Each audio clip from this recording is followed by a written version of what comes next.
감사합니다. 하나님의 말씀은 미가서입니다. 구약 미가서 1장. 제가 갖고 있는 성경으로는 1292페이지입니다. 미가서 1장 1절에서부터 16절입니다. 시작. 유다의 왕들 요담과 아하스와 히스기야 시대에 모레셋 사람 미가에게 임한 여호와의 말씀 곧 사마리아와 예루살렘에 관한 묵시라. 백성들아 너희는 다 들을지어다. 땅과 거기에 있는 모든 것들아 자세히 들을지어다. 주 여호와께서 너희에게 대하여 증언하시되 곧 주께서 성전에서 그리하실 것이니라. 여호와께서 그의 처소에서 나오시고 강림하사 땅의 높은 곳을 밟으실 것이라. 그 아래에서 산들이 녹고 골짜기들이 갈라지기를 불 앞에 밀초 같고 비탈로 쏟아지는 물 같을 것이니 이는 다 야곱의 허물로 말미암음이요 이스라엘 족속의 죄로 말미암음이라. 야곱의 허물이 무엇이냐? 사마리아가 아니냐? 유다의 산당이 무엇이냐? 예루살렘이 아니냐?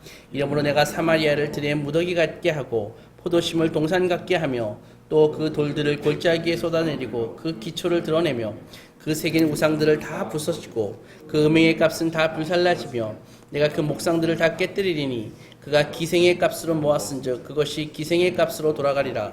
이러므로 내가 애통하며 애곡하고 벌거벗은 몸으로 행하여 들깨같이 애곡하고 타조같이 애통하리니 이는 그 상처는 고칠 수 없고 그것이 유다에까지도 이르고 내 백성의 성문 곧 예루살렘에도 미쳤음이니라.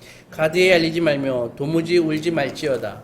내가 베들레에브라에서 티끌에 굴렀도다. 사빌 주민아 너는 벗은 몸에 수치를 무릅쓰고 나갈지어다. 사한한 주민은 나오지 못하고 베데셀이 애곡하여 너에게 의지할 곳이 없게 하리라. 마롯 주민의 근심 속에 복을 바라니 이는 재앙이 여호와께로 말미암아 예루살렘 성문에 임함이니라. 라기스 주민아 너는 준마의 병거를 메울지어다. 라기스는 딸 시온의 죄의 근본이니 이는 이스라엘의 허물이 내게서 보였음이니라. 이러므로 너는 가드 모레셋에 작별하는 예물을 줄지어다. 악십의 집들이 이스라엘 왕들을 속이리라. 마르사 주민아 내가 장차 너를 소유할 자로 내게 이르게 하리니 이스라엘의 영광이 아둘람까지 이를 것이라. 너는 내 기뻐하는 자식으로 인하여 내 머리털을 깎아 대머리 같게 할지어다. 내 머리가 크게 벗어지게 하기를 독수리 같게 할지어다. 이는 그들이 사로잡혀 너를 떠났음이니라. 아멘.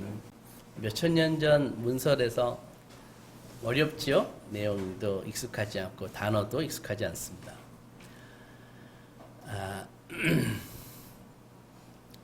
인간이 무엇인가라는 이 물음은 우리는 철학적인 질문이라고 생각을 합니다. 그렇죠? 근데 인간이 무엇인가 할 때 결론적으로 얘기하면은 인간은 예배하는 자다 이렇게 얘기할 수 있습니다. 그러니까 그 말은 누구나 예배하고 있다는 말입니다. 그러니까 교회를 다니건 다니지 않건 신앙이 있건 없건 다 예배한다 이 말입니다. 다만 그 대상이 다를 뿐입니다. 그러면 인간은 무엇을 예배하는가라고 묻는다면은 그것은 무엇을 예배할까요? 무엇을 예배할까요? 나에게 삶의 의미와 열정을 주는 것을 예배한단 말이죠. 따라서 예배가 없으면 이 존재의 의미도 없고 삶의 의미도 없고 소멸하게 됩니다. 그러니까 이게 잔혹하게 들릴지 모르지만 이게 사실인데, 그러니까 우리가 아는 많은 극단적인 선택을 하는 사람들이 그런 경우에도 그것이 무엇이든 그가 예배하고 있는 것이 파괴될 때, 그럴 때 바로 극단적인 선택을 하는 것을 우리는 보는 것입니다. 그렇다면 믿을 수 있는 예배의 대상은 어디서 찾아야 될까요? 그것이 문제인데 세상에는 우리의 마음을 사로잡아가는 것들이 아주 많이 있습니다. 그죠? 그래서 수많은 예배의 대상이 있는 거예요.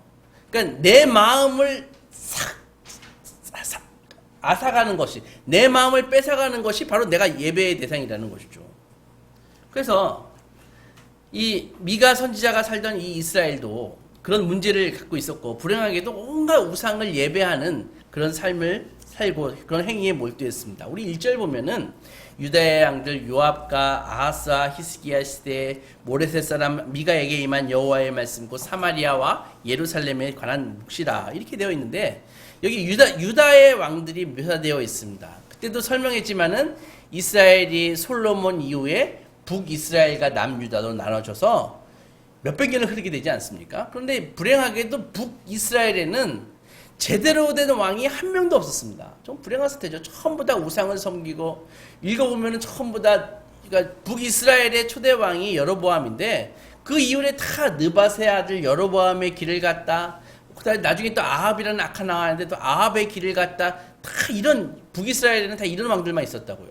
남유다에는 그래도 가끔 하나님을 섬기는 왕들이 있는데, 요단과 아하스와 히스기야 시대에 이렇게 나와 있는 거, 이렇게 묘사한 것은 이분들이 그나마 좀 괜찮은 왕들이었다는 것입니다.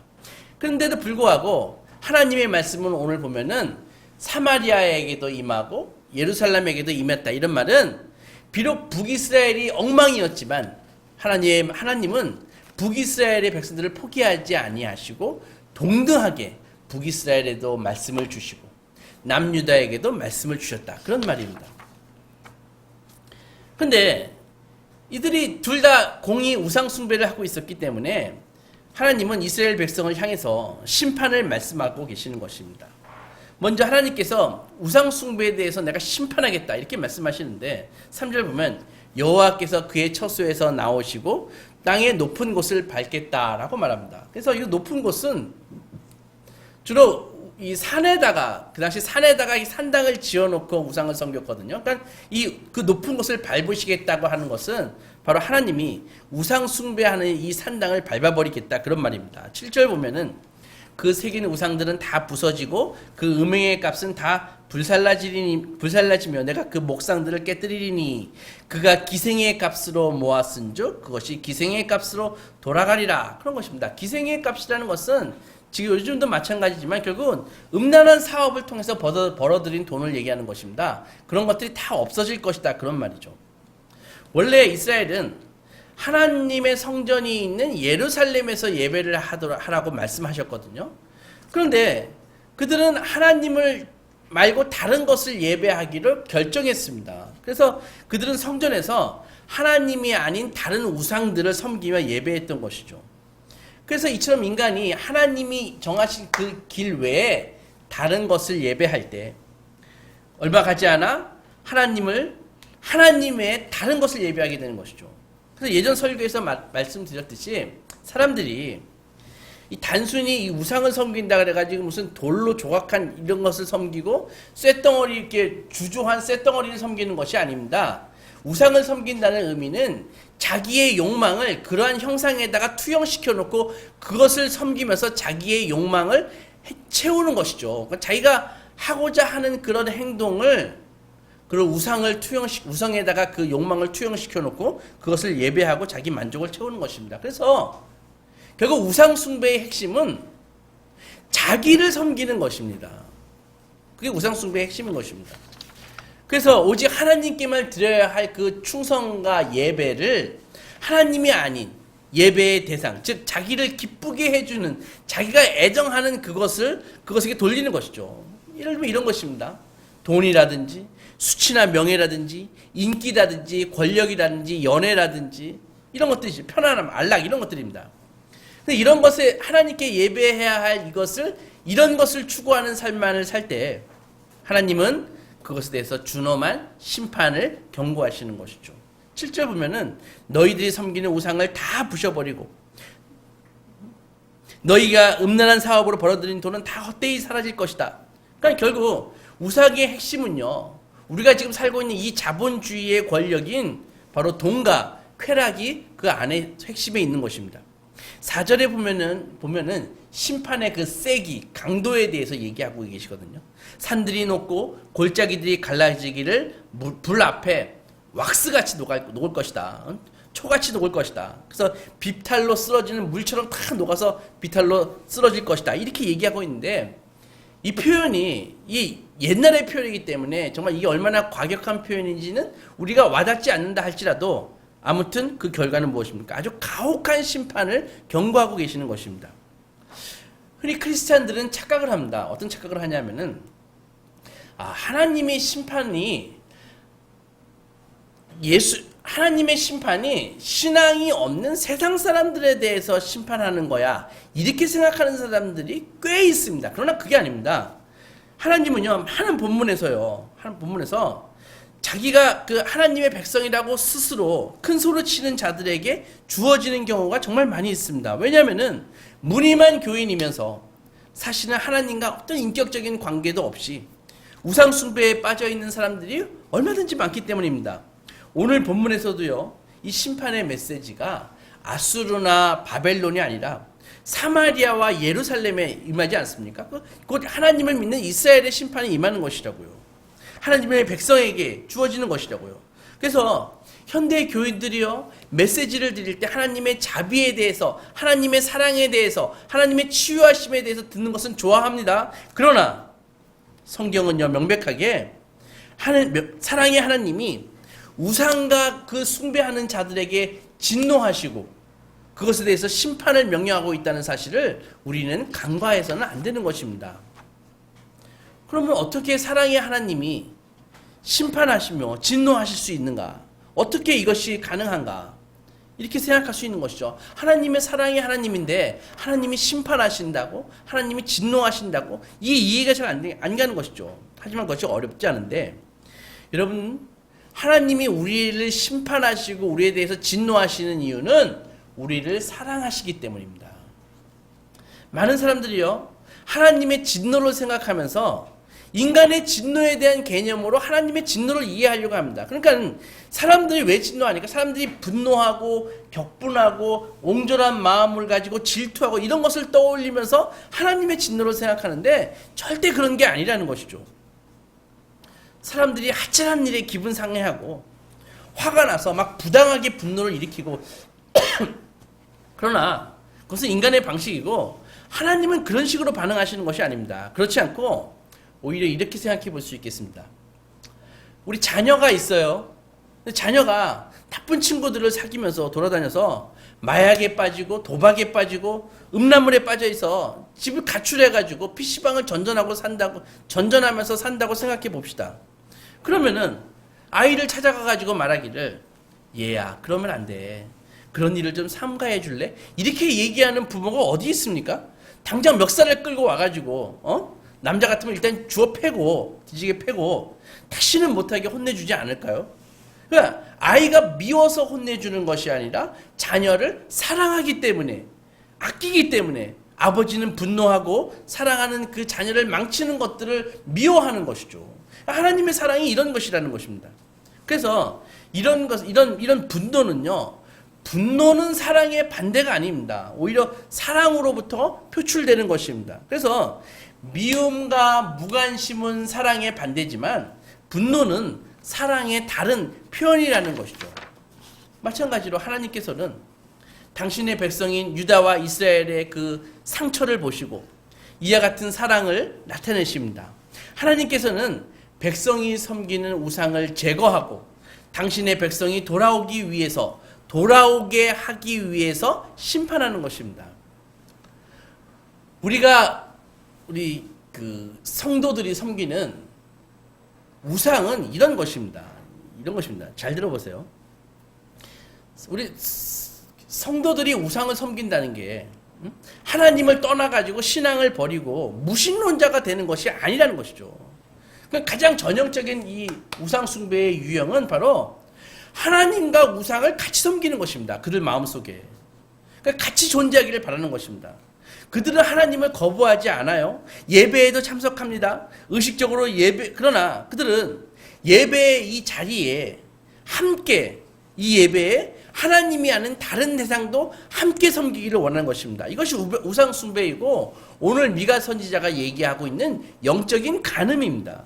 많은 성도들이 이런 태도를 갖고 있습니다. 하나님, 저는 하나님의 사랑이 필요해요. 하나님의 은혜가 필요해요. 하나님의 치유하심이 필요해요. 그러나 동시에 다른 대상들도 예배하는 자유를 갖고 싶습니다.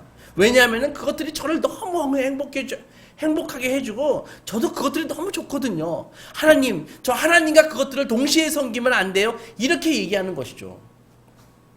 그리고 그 우상에 대해서 강한 집착을 보입니다. 따라서 그 우상이 먼저 제거되지 않으면은 구원은 없습니다. 따라서 미가가 살던 시대에도 마찬가지였습니다. 그들에게 하나님의 구원은 우상 숭배에 대해서 철저하게 심판을 통해서 구원이 주어질 수밖에 없는 것이었죠.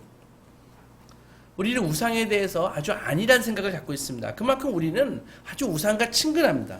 우상은 그것을 예배하는 사람이, 우상에게 예배하면은 그 예배하는 자의 마음과 생각을 우상이 사로잡아 버립니다. 시편 1편에 복 있는 사람은 악인의 길을 따르지 아니하며 죄인의 길에 서지 아니하고 오만한 자의 자리에 앉지 하며 오직 여호와의 율법을 즐거워하여 그 율법을 주야로 아침과 저녁으로 묵상하는 자로다. 우리가 다 아는 말씀이지 않습니까? 그러니까 이 고백에 나와 있듯이 복이 있는 사람은 여호와의 말씀을 묵상해서 그 가운데 그 말씀으로 우리의 마음과 행동이 영향을 받아 아주 행복을 누리는 사람이 복된 자입니다. 복이 있는 사람입니다. 그런데 이걸 잘못 생각하면 이렇게 생각할 수 있어요. 복이 있는 사람과 달리 하나님의 말씀을 묵상하지 않고 그로부터 영향을 받지 않는 다른 사람은 그냥 다른 어떤 것에 대해서도 영향받지 않고 그저 주야로 묵상하거나 즐거워하는 대상이 없을 뿐이야, 이렇게 생각한다는 것이죠. 그러나 그것은 완전히 잘못된 생각입니다. 모든 사람은 어떤 것에 의해서 다 영향을 받습니다. 그것이 무엇이든지 간에. 그래서 하나님의 말씀과 전혀 관계없이 살아가는 사람들은 죄인의 길에 서거나 오만한 자들의 자리에 앉아서 그것들로부터 영향을 받는 것입니다. 그래서 그 마음과 생각이 하나님이 아닌 다른 자기가 좋아하는 애정의 대상에 의해서 이미 사로잡혀 있다는 것이죠. 그러므로 아무것도 사로잡혀 있지 않는 사람은 세상에 한 사람도 없습니다. 다만 무엇에 사로잡혀 있는가, 그게 중요한 것이죠. 여러분, 하나님 없이 민족주의자가 되면 어떻게 되는지 아십니까? 민족과 국가를 우상으로 여깁니다. 그래서 자기 민족이나 자기 국가가 아닌 사람에게 전쟁을 하고 밟아버리는 것이죠. 여러분들, 자본주의는 자유시장을 우상으로 삼습니다. 그렇게 되면 어떡합니까? 빈익빈 부익부가 아주 극단적으로 치닫게 되는 것입니다. 여러분들, 돈 있는 사람과 돈 없는 사람의 게임은요, 헤비급 남자 선수랑 아무 힘없는 여자아이랑 싸우는 거하고 똑같은 것입니다. 인문주의가 우상이 되면 어떻게 됩니까? 이성이나 과학을 우상으로 삼는 것이죠. 그래서 개인주의가 우상이 되면 어떻게 됩니까? 개인의 자유를 우상으로 삼습니다. 그래서 이 모든 우상들은 그것을 섬기는 사람의 마음을 잡아버려가지고 영향을 끼친다는 것이죠. 막강한 힘을 발휘하는 것입니다. 그런데 우리는 이렇게 질문할 수 있죠. 목사님, 그게 뭐가 잘못됐는데요? 나 인문주의자예요. 나 자유주의자예요. 그게 뭐 잘못됐나요? 이렇게 질문할 수 있지 않겠습니까? 본문 10절에서 15절을 보면은 정말 발음하기도 쉽지 않는 여러 가지 성읍의 이름들이 나옵니다. 근데 이 성읍들은 이 시대 배경에서 보면은 아수르 왕 사네립, 정복공주죠. 이 사네립이 내려와가지고 정복할 성읍들을 얘기하는 것입니다. 다시 말해서 하나님의 심판이 앞으로 어떻게 성취될지를 미가는 이 성읍들을 언급하면서 보여주고 있는 것입니다. 베들레아브라라는 말은 티끌로 지은 집이라는 뜻인데, 너희들이 사는 집에서 쫓겨나 이 먼지 그 티끌 구덩이에서 너희들이 굴릴 거야, 그 소리입니다. 사빌은 아름다운 마을이라는 뜻인데, 반대로 너희를 아름답기는커녕 수치를 당할 거야, 이게 반어법입니다. 사하나는 전진하는 마을이라는 뜻이지만은 너 전진은커녕 집 밖에도 못 나와, 이 뜻이라고요. 벳에셀은 탈취하는 마을이라는 말인데, 오히려 그 마을이 탈탈 털릴 것을, 아수르 사네립에 의해서 탈탈 털릴 것을 얘기하고 있는 것입니다. 이게 미가는 워드플레이를 통해서 각 성읍에 이 궁극적으로 임할 하나님의 심판을 표현하고 있는 것입니다. 그래서 그 성읍들이 숭배하는 각각의 특징이 오히려 파멸의 원인이 되어서 그로부터 심판이 아주 극명하게 나타날 거야, 이것을 얘기해주고 있는 것입니다. 15절에서요. 마레사 주민아, 내가 장차 너를 소유할 자로 내게 이르게 하리니, 소유할 자는 아수르 사네립을 얘기하는 것이고, 사네립이 쳐들어와서 이스라엘의 영광이 아둘람까지 이를 것이다. 성경을 좀 아시는 분은 아둘람이 어떤 곳인지 아실 것입니다. 바로 다윗이 사울을 피해가지고 도망갔던 광야에 있는 굴이거든요. 그러니까는 이런 것입니다. 아수르의 침략을 받아가지고 너희는 다 빼앗기고 아둘람까지 너희들이 도망갈 거야, 그런 것입니다. 그래서 우상 숭배에 대한 심판이 바로 그 숭배자들이 다 도망치고 싶을 만큼 분명히 임하게 되리라는 것입니다. 그러니까 심판을 피할 장소가 없다는 말입니다. 이런 내용을 통해 우상 숭배에 대한 경고의 메시지를 전한 미가가 그들에게 임할 심판을 이렇게 얘기합니다. 16절 보면은 내가 내 기뻐하는 자식으로 인하여 내 머리를 깎아 대머리 같게 할지어다. 내 머리가 크게 벗어지게 하기를 독수리 같게 할지어다. 이는 그들이 사로잡혀 너를 떠났음이니라. 그러니까는 이 말은 무슨 말이냐 하면은 너희의 자녀들이 다 포로로 잡혀가고 너는 수치스러워서 머리를 밀게 될 거야. 그 소리입니다. 미가 선지자의 이 이야기는 오늘도 우리가 지독하게 우상에 집착하는 우리의 모습을 떠올리게 합니다. 개인적인 우상 숭배는요, 사실상 이기적이고 더 안전한 삶을 살고자 하는 욕망의 뿌리를 내리고 있습니다. 사탄은 우리의 귀에 음성을 들려줍니다. 선악을 알게 하는 나무를 따먹어라. 그러면 너희가 하나님같이 되리라. 이 그릇된 사탄의 약속이 우리의 욕망을 막 자극하고 아무 문제가 없을 것처럼 그렇게 느끼게 만듭니다. 그래서 그렇기 때문에 우리는 하나님에게서부터 돌아가지고 우상에게 발걸음을 옮기게 되는 것이죠. 그렇기 때문에 우상을 섬기면요, 그 우상과 닮게 되고요, 그 우상의 속성이 우리에게 나타나는 것입니다. 대부분 우상을 섬기기에 그런 사람들로 이루어진 사회는요, 이 우상의 파괴적인 속성이 막 나타나는 것입니다. 여러분들 잘 생각해 보세요. 만약에 지식과 커리어를 우상시하면 어떻게 될까요? 지식과 커리어를 소유한 사람은 지식과 커리어를 자기보다 덜 소유한 사람에 대해서 무시하고 멸시하게 되는 것입니다. 잘 생각해 보세요. 우리 사회가 혹시 그러고 있지 않나요? 여러분들, 훌륭한 교육이 우상이 되면은요, 내가 받은 교육보다 받지 못한 사람들에 대해서는 우습게 보이는 것입니다. 반대로 나보다 더 배운 사람에게는 어떻게 됩니까? 열등감을 느끼며 살게 되는 것입니다. 그러니까 이 우상의 폐해라는 게 극단적인 열등감과 극단적인 교만함을 왔다 갔다 하면서 사는 것이죠. 수치와 명예가 우상이 되면 어떻게 되는 줄 아십니까? 자기의 평판이 자기라고 생각을 하는 거죠. 자기 평판을 섬기는 것입니다. 그러므로 자기의 그 명예나 평판이 자기가 저지른 어떤 실수나 잘못에 의해서 자기가 쌓았던 명성이 손해가 파괴될 것 같으면은, 데미지를 입게 될 것 같으면은 극단적인 선택을 하는 것이죠. 여러분들, 경제적인 부를 우상화하는 그런 사회가 어떻게 되는지 아십니까? 아까도 잠깐 말씀드렸다시피 극단적으로 빈익빈 부익부의 이게 극단적으로 양극화가 나타나가지고 사회가 완전히 계급화되어 버리는 것입니다. 경제적인 것으로서. 예전에는 개천에서 용난다는 말이 있었죠. 요즘 그게 가능할까요? 많은 사람들이 절대 불가능하다고 얘기합니다. 결국 우리가 이 목도하고 있는 이 불의의 이면에는 우리가 여태까지 추구했던 우상들이 다 자리 잡고 있었다는 것이죠. 결국 우리는 이 우상이 만들어낸 파괴적인 결과로 인해서 결국 우리의 자존감과 존귀함이 손상되는 것입니다. 마치 나는 가치 있는 존재가 아니야 라는 이런 생각을 품게 하는 것이죠. 그때 우상이 얘기합니다. 이거 네가 바라던 결과 아니었냐? 네가 나를 선택했잖아. 우상이 그렇게 얘기하는 것이죠. 점점 불안해지고 염려에 빠집니다. 자신이 처한 상황에서 도피하려 하거나 그 상황을 통제해 보려고 하지만은 오히려 이것을 느끼게 됩니다. 뭘 느끼냐 하면은, 내가 우상의 노예가 된 것은 알지만 정말 생각보다 우상에게 집착하지 않는 일이 정말 어렵구나. 이것을 깨닫게 되는 것이죠. 올해 1월 13일에 제가 신문기사에서 본 내용입니다.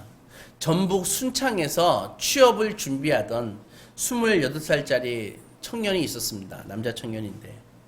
그런데 1월 20일 오전 9시 45분쯤 모르는 번호로부터 전화가 걸려왔습니다. 전화가 건 사람이 이렇게 얘기합니다. 안녕하십니까. 저는 서울지방검찰청 마용성 검사입니다. 이렇게 소개를 하더니, 당신이 지금 우리가 금융사기단 최민경 일당을 검거했는데 당신의 계좌가 이 대규모 금융사기에 연루되어서 당신 지금 돈을 다 찾아야 된다. 만일 이에 불응하면은 공무집행 방해죄로 처벌받고 전국에 지명수배령이 내려진다고 협박했습니다. 김 씨가 이 청년이 갑자기 걸려온 전화에 당황해가지고 이 처벌받을 수 있다는 이 협박 전화에 전화를 못 끊었습니다. 상대는 그렇게 휴대폰으로 자기 검찰 출입증과 명함 사진까지 이메일로 보내준 것이죠. 그래서 마용성 검사는 조사를 받아야 하니까 간단한 세면 도구를 챙겨와라. 그리고 혐의점이 발각되면은 구속된 상태에서 90일 동안 수사를 받아야 되기 때문에 돈을 찾아가지고 서울로 올라오라고 정읍에서 그렇게 얘기를 했다고요. 그래서 이 친구가 돈을 찾았어요. 돈을 420만 원을 찾아가지고 계속 통화를 하면서 찾아오는 것입니다. 그래서 전화 끊으면은 너 처벌받아 하면서 다그치면서, 그러니까 이 김 씨는 나중에 알고 보니까 막 선생님, 검사님 하면서 막 그대로 지시를 따른 것이죠. 그래서 김 씨는 정읍의 한 은행에서 420만 원을 찾아가지고 KTX를 타고 서울에 도착했습니다. 그래서 이후 상대의 지시에 따라서 마포구 주민센터에 거기 인근 택배함에다가 돈을 넣어두고, 그런 사이에 전화가 그 상대가 주변에 왜 자꾸 다른 사람 소리가 들리냐 막 윽박지르고 막 그러면서, 내가 얘기할 테니까 앞으로 거기에서 15분 떨어진 카페에서 나를 기다려라. 그러고 택배함에다 돈을 넣고 그 카페에서 기다렸다고요. 김 씨가 카페에서 한없이 기다렸지만 검사는 안 나타났어요. 그리고 그 사이에 김 씨 돈은 택배함에서 사라지고 말았습니다.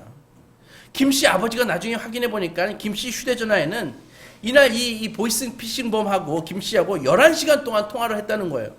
그 녹음이 그대로 남아있는데 막 보이스 피싱범을 선생님, 검사님 하면서 부르면서 불안에 떨면서 당황해가지고 이 김 씨 목소리가 그대로 담겨 있었습니다. 김 씨는 설날을 하루 앞둔 지난날 22일 자신이 살고 있는 아파트 옥상에서 뛰어내렸습니다. 극단적인 선택을 했습니다. 마지막 순간까지 죽는 그 순간까지도 그가 검사라고 그가 생각했다는 것이죠. 김 씨는 30살이 다 되도록 취업도 못하고 있는 자신의 무능과 자기 집안 형편에는 정말 천금 같은 420만 원을 사기에 날려버린 이 자기 어리석음을 계속 비웃고 고발하는 소리가 내면에서 계속 들린 거였어요. 사탄의 목소리죠. 이 사탄과 같은 보이스 피싱범은 한 영혼을 속이고 절망으로 몰아넣어 죽음에 이르게 했다는 기사였습니다. 오늘 성경 본문은 사실 하나님께서 재판장에 앉으시고 우상을 섬기는 이스라엘과 유다에 대해서 소송이 열리고 있는 이런 장면입니다. 하나님께서는 판사로서 피고인 이스라엘 우상을 숭배하고 있는 이스라엘을 재판장으로 끌어내신 거예요. 2절 보면 백성들아 너희는 다 들을지어다. 땅과 거기에 있는 모든 것들아 자세히 들을지어다. 여호와께서 너희에 대해서 증언하시네. 이제 증언이 시작됩니다. 4절에서 보면은 피고 이스라엘에게 내려질 심판을 말씀하고 계세요. 산들이 녹고 골짜기들이 불 앞에 양초처럼 녹을 것이다. 5절은 기소 내용을 얘기하고 있습니다. 이거 다 야곱의 허물로 인함이요 이스라엘 족속의 죄로 말미암음이다. 야곱의 허물이 무엇이냐? 사마리아가 아니냐? 유다의 산당이 아니냐? 예루살렘이 아니냐? 다시 말해 유다와 이스라엘의 우상 숭배로 인해서 기소되었다는 것을 말씀하고 있습니다. 6절 보면은 판결이 내려집니다. 이러므로 내가 사마리아를 돌무더기 같이 갖게 하고 포도심을 동산같이 하며 그 돌들이 골짜기에 쏟아내리고 기초를 드러내리라. 즉 니들이 쌓은 거 다 뒤집어 버리겠다는 말입니다. 이게 판결의 내용입니다. 존재가 소멸될 것 같은 이 어마어마한 판결 앞에 우리는 같은 판결이 기다리고 있음을 알아야 되는 것입니다. 그러나 이 미가서의 1장의 이 내용이 여기서 끝일까요? 우리는 이렇게 하나님의 법정에서 우상 숭배한 이유로 기소되고 판결받고 심판받고 망하는 것으로 끝나는 것일까요? 우리에게 어떻게 구원이 임하겠습니까? 여기에 실마리가 나와 있어요. 그 실마리가 뭐냐면은 바로 미가 선지자예요. 여러분들, 미가라는 이름의 뜻은 누가 하나님과 같은가 그런 뜻입니다. 특이한 이름이죠. 미가라는 이름의 뜻은 누가 하나님과 같은가 라는 뜻입니다. 미가는요 재판 내내 옆에서 애통해하면서 애곡합니다. 안타까워합니다. 내가 정말 벌거벗은 몸으로 애곡한다. 내가 들의 개같이 애곡하고 타조같이 애통한다. 이스라엘의 상처는 고칠 수가 없고 유다까지 이르렀구나. 예루살렘까지 이 상처가 이 심판이 머물렀구나. 이렇게 막 애통하거든요. 그러면은 선지자 미가는요, 이 재판 내내 마음에 견딜 수 없는 애통을 느끼면서 백성들을 대신해 가지고 법정에 서고자 했는데, 벌거벗은 몸으로 애통하지만은 미가는 애통하지만 백성들의 죄와 수치심을 미가는 제거할 능력이 없습니다. 그럼 구원이 어딨나요? 누가 백성을 위해서 뭔가 해줘야 될 거 아닙니까? 뭔가 중재자가 있어야 될 거 아닙니까? 그러니까 미가가 안 된다면 그의 이름이 말해주듯이, 미가의 이름이 말해주듯이 누가 하나님과 같은가? 그는 자기 존재로서 지금 그 질문을 막 해대고 있는 것이라고요. 자기 전 존재로. 누구 여호와와 같은 분이 좀 오셔서 이 백성을 불쌍히 여겨 주시옵소서라고 미가는 자기 존재로 지금 고통하고 있는 거라고요. 그러나 아무도 여호와와 같을 수는 없습니다. 이때 법정 안으로 한 분이 들어오십니다. 그리고 이렇게 말씀하십니다. 누가 여호와와 같은가? 내가 바로 그이다. 나는 하나님과 같은 이가 아니다. 하나님이다. 내가 바로 나에게 하나님을 보여달라고 요청하는 빌립에게 나를 본 자는 아버지를 보았거늘 어찌하여 아버지를 나에게 보이라 하느냐라고 얘기했던 바로 그 인자다. 우리 주 예수 그리스도이시죠. 이처럼 자신을 밝히면서 법정에 들어오시는 예수님이 아니면 아무도 미가의 그 질문, 누가 하나님과 같은가? 라는 질문에 답할 수 없습니다. 실제로 예수님은 이렇게 말씀하시기 위해서 자신의 백성을 찾아오셨습니다. 내가 벌거벗고 수치를 당한 너희에게 의의 옷을 입혀주겠다. 내가 스스로 거절당하며 너희가 버려지지 않게 하겠다. 내가 너희의 우상을 끌어안고 더럽혀지고 너희가 그로부터 벗어나게 하리라. 이를 위해 찾아온 나는 하나님이며 너희의 중재자이다. 이렇게 말씀하시는 것입니다. 이 예수 그리스도의 중재를 들으시고 보시고 하나님께서는 우리에게 다른 판결을 내려주십니다. 너희는 내 사랑하는 자녀, 내 선택한 백성이다. 사랑하는 나의 아들이 너희가 받아야 할 심판을 대신 감당했기에 너희로 버려지지 않게 하였으니 내가 그 아들을 온전히 기뻐하듯이 너희도 기뻐하겠다.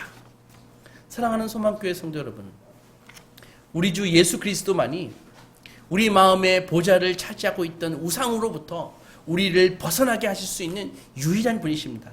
더 나아가 우리가 헛되이 우상에게서 얻으려고 했던 진정한 갈망을 온전히 채워주실 분이 바로 예수 그리스도이십니다. 수많은 사람들이요, 자신에 대해서 수치심을 갖고 있습니다. 무가치하다는 생각을 갖고 있습니다. 두려움을 갖고 있습니다. 염려를 갖고 있습니다. 절망을 갖고 있습니다. 그 이유는 세상과 사탄이 아까 그 죽은 청년에게 들렸던 그 음성, 똑같은 음성을 우리에게 수시로 들려주고 있다는 것이죠. 너 좋은 인간 아니야. 너 실패자잖아. 너 이미 글렀어. 너 돈 좀 있냐? 응? 그렇다고 몸뚱이라도 건강하냐? 살아서 뭐하니? 너 좋아하는 사람 있니? 더 늙어서 고생하느니 결단하는 게 어때? 이런 음성을 살면서 누구나 다 듣게 된다는 것이죠.